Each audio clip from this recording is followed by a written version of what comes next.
សុសាមិនបានវិចិត្រកខ្មែរមួយរូបនេះបានកែច្នៃកន្លែងតាំងរូបគំនូរទៅជាភោជនីយដ្ឋានដែលបងប្អូនអាចមកញ៉ាំអីទេសនារូបគំនូររាប់រយផ្ទាំងដែលឥតគិតថ្លៃឥឡូវនេះទៅជួបជាមួយម្ចាស់ហាងទាំងអស់គ្នាវាសួរបងបាទវាសួរបាទអាចជួយណែនាំខ្លួនទៅនេះបានទេដើម្បីឲ្យលោកនិជនក៏ស្គាល់បាទវាសួរពុកម៉ែបងប្អូនទាំងអស់គ្នាបាទខ្ញុំបាទឈ្មោះជួបបុរិនបាទជាចិត្រករម្នាក់ដែល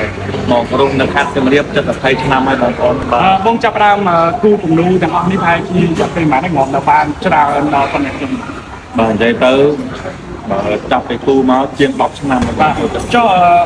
កន្លងមកបងមានចំណុចអីដែល inspire បងឲ្យបងចាប់យកជំនាញចិត្តកោនិយាយទៅពីដំបូងខ្ញុំស្រឡាញ់ចូលចិត្តការគូតែម្ដងពេលដែលឃើញអីចូលចិត្តគូចិត្តអីចិត្តមិនថាយើងមានទេពកោសល្យពីកំណើតហើយស្រាប់បាទបន្ទាប់មកខ្ញុំក៏ចាប់ផ្ដើមជាសូនរូបសូនអីទេប៉ុន្តែខ្ញុំគិតថាការងារទាំងអស់នោះវាដូចជាវាអត់ចំបេះដូងយើងបាទហើយវារៀនពិបាកសម្រាប់ខ្ញុំបើចឹងទៅខ្ញុំក៏ចាប់ផ្ដើមថាចាប់អាជីពគំនូរតែម្ដងទៅចុះចំណុចអីដែលបងពីបងបសំជាមួយនឹងតែបងជាវិចិត្រករបាទតែស្រឡាញ់ជាមួយនឹងបែបសិល្បៈក៏មានអីដែលជាចំណុចពិសេសខាងដែលបងបានបានឲ្យបាទជាការបាទនិយាយទៅដោយសារតែគំនូរគឺជារបស់ដែលមិនចាំបាច់អត់ក៏បានមានក៏បានអញ្ចឹងការលក់របស់យើងមានការថយពីមុនដែរស្ងាត់ជាងមុនថាពីមុនលក់បាន10ផ្ទាំងអញ្ចឹងឥឡូវលក់បានតែ1ផ្ទាំង2ផ្ទាំងអញ្ចឹងក៏ចាប់ដើមឃើញថាអូអញ្ចឹងយើងត្រូវ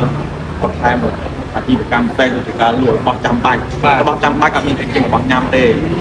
ខ្ញុំចាប់ដើមមានលក់បាយម្ហូបកំងនឹងចុកទឹករបស់នំចុកស្លបរីស្លបអាហារអីផ្សេងនិយាយទៅម្ហូបកំងគ្រប់មុខ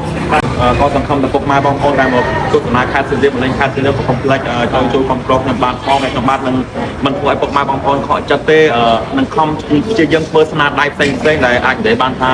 តាក់ទងទៅនឹងសិល្បៈខ្មែររបស់យើងដូចជារូបឆ្នៃប្រឌិតតាក់ទងនឹងប្រាសាទអីផ្សេងសម្រាប់ឲ្យពុកម៉ែបងប្អូនមកទស្សនាហើយក៏ដូចជាការថតផ្សេងផងដែរអញ្ចឹង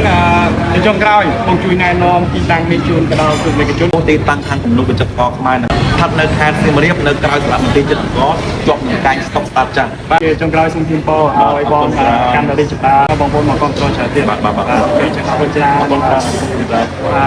រើន